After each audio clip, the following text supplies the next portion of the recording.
Antibody-based biologicals are one of the best-selling biomolecules in today's market.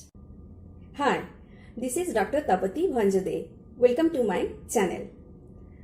In my last video, I have discussed about polyclonal antibodies production process in detail. Today, I am going to give you information on monoclonal antibodies production process, that is through hybridoma technology.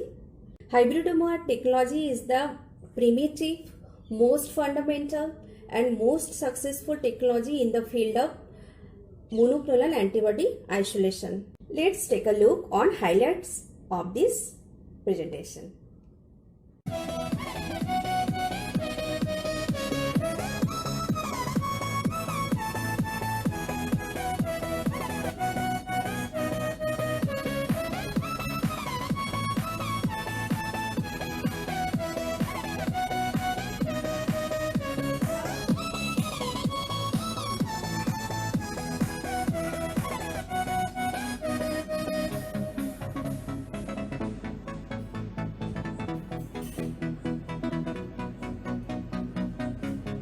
Compared to polyclonal antibodies, monoclonal antibodies are more suitable, most frequently used due to their high specificity, sensitivity, affinity, and homologous in nature.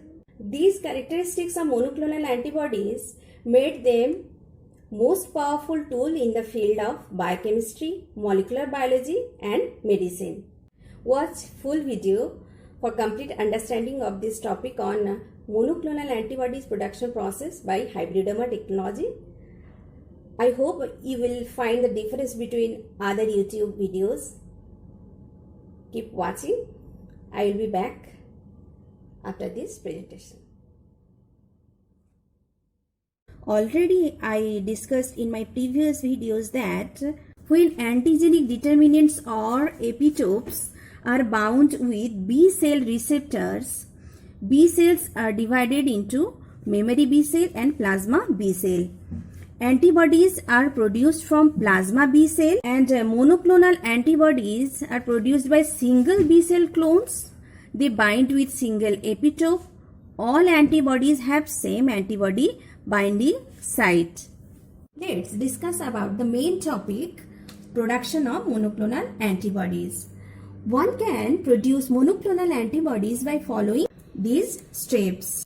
First one is preparation of antigen, then immunization of animal, after that collection of spleen from animal, next disruption of spleen to release lymphocytes by mechanical process or by enzymatic process, then separation of lymphocytes from RBC and splenic fluid by density gradient centrifugation process.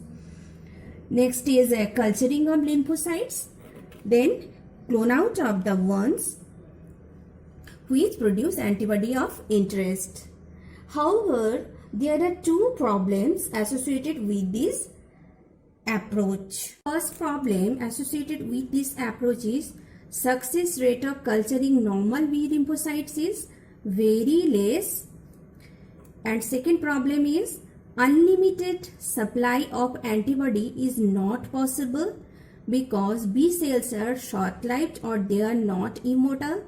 They can live only for 7 days or up to 10 days. To solve those two problems, in 1975, Georges J.F. Kohler and Cesar Milstein developed a technique for the production of immortal clones of cells which produce single antibody species.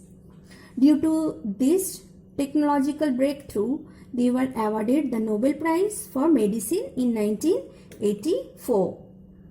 These two scientists fused normal antibody producing mouse lymphocytes with myeloma cell lines to generate hybridoma cells. These hybridoma cells have the properties of both B cells, that is antibody producing, and myeloma cells, that is immortal property. The fusion process was carried out in presence of polyethylene glycol, and the technology is called hybridoma technology. In the fusion process, not only hybridoma cells are produced, 4 other types of cells are also present in the fusion mixture.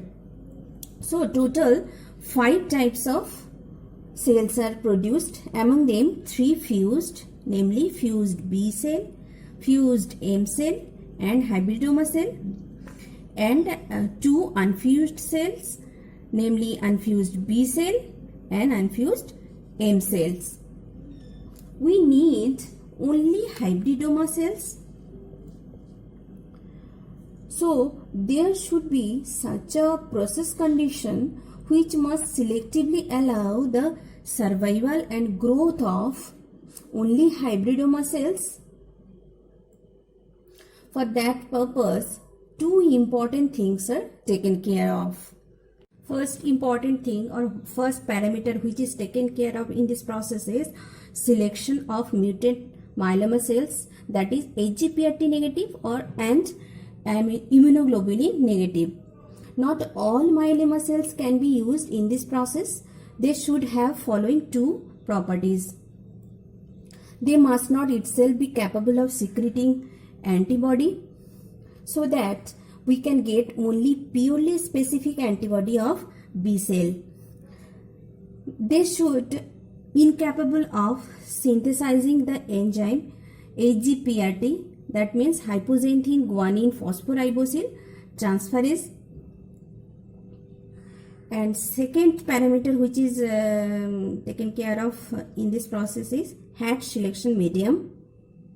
For the growth of mammalian cells, synthesis of nucleotides for DNA is must. After the fusion process, all the fused and unfused cells are grown in HAT media or HAT media. H stands for hypoxanthine, A is for aminopterin and T is for thymidine. Hypoxanthine and thymidine are required for the DNA synthesis or nucleotide synthesis, whereas aminopterin is used here as an inhibitor for nucleotide synthesis. Only hybridoma cells will survive in the Hatch selection media, whereas other 4 types of cells, fused B cell and fused M cells, as well as unfused B cell and unfused M cells, will die in the Hatch media. Now, why only hybridoma cells will survive in the Hatch media? Hatch selection depends on the fact that mammalian cells can synthesize nucleotides for DNA synthesis by 2 different pathways: the de novo pathway and salvage pathway. When there is any problem associated with de novo pathway, cell will follow salvage pathway. Let's discuss about these 2 pathways in detail so that you can get the answer of why Hatch selection media and why hybridoma cells will survive in the Hatch selection media. Now look at this diagram very carefully. These are 2 pathways, de novo and salvage pathway, for the synthesis of nucleotides. In the de novo pathway, different precursors are amino acids, ribose 5-phosphate, CO2 and NH3. In this pathway, tetrahydrofolate compound is required to synthesize nucleotides, as in the Hatch medium aminopterin is present, so conversion of dihydrofolate to tetrahydrofolate is blocked. Hence tetrahydrofolate is not available. Hence de novo synthesis of nucleotides is stopped for all of the cells present in the fusion mixtures. Now coming to the salvage pathway. The salvage pathway involves the direct conversion of purines and pyrimidines into corresponding nucleotides. AGPRT and thymidine kinase, that is TK, are two important enzymes involved in salvage pathway. Mutation in either of these two enzymes blocks the ability of the cell to use the salvage pathway. As myeloma cells lack AGPRT enzyme, can't use salvage pathway to produce nucleotides, they will die. Whereas fused and unfused B cells will survive for a few days due to the presence of AGPRT enzyme as well as hypoxanthine and thymidine in the HAT medium. They can use salvage pathway for nucleotide synthesis.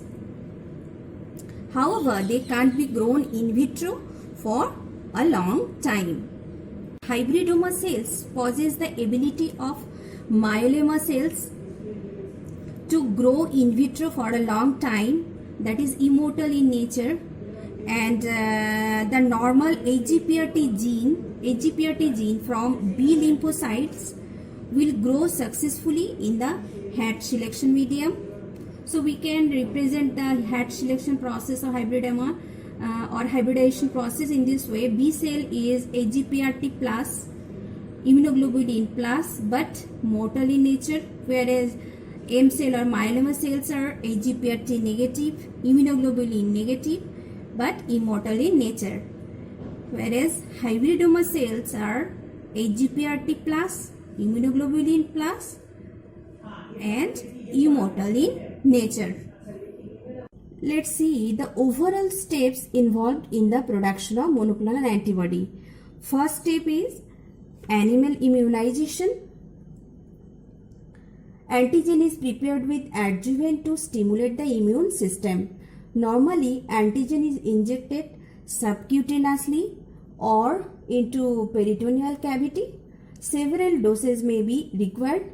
Final dose of antigen is generally given in high doses and it's given intravenously 3 days before the animal is killed.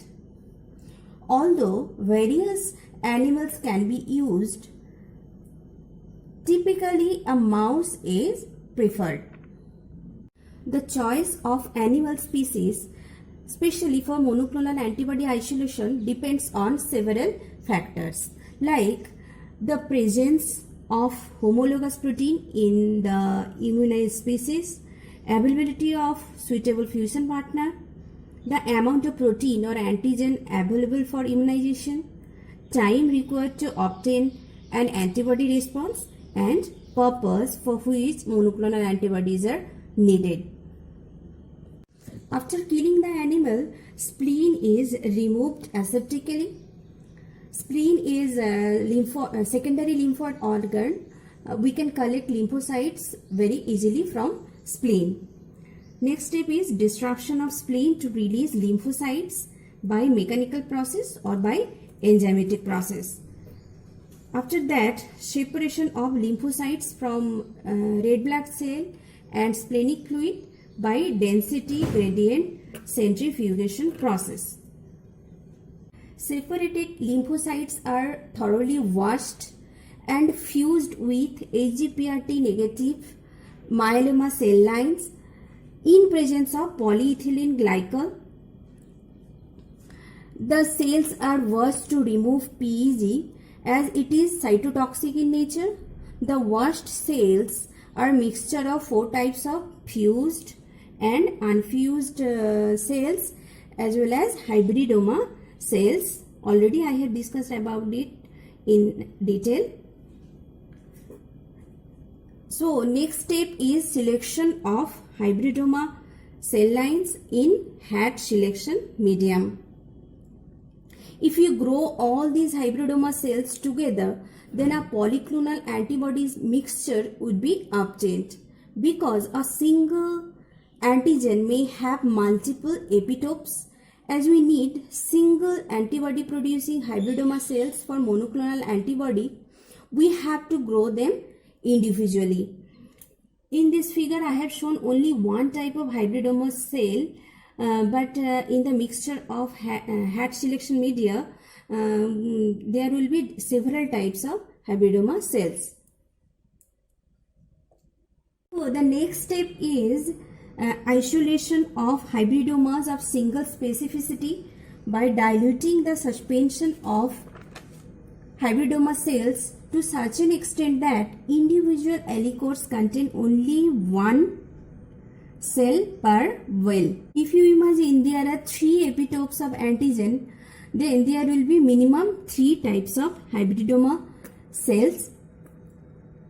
So after cloning of selected hybridoma, we can get 3 different types of clones with 3 different antibodies. Next step is screening of supernatant of each clone for presence of desired antibody. Last step of this process is propagation of chosen clone of cells. It can be done either by in vitro culture method or by in vivo process. In case of in vivo process, mice are injected intraperitoneally, then ascitic fluid is drained, then we can collect monoclonal antibody, and after that we can isolate them and we can store monoclonal antibodies for long time. So these are the 9 steps involved in monoclonal antibodies production process.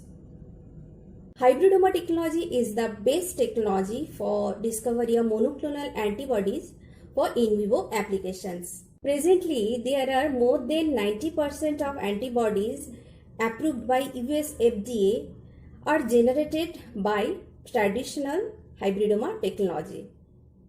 I hope you understood the topic very well. If you like the video, kindly subscribe, share and press the bell icon to get the notification. If you want to give any feedback, write it in the comment box. Take care. Bye bye.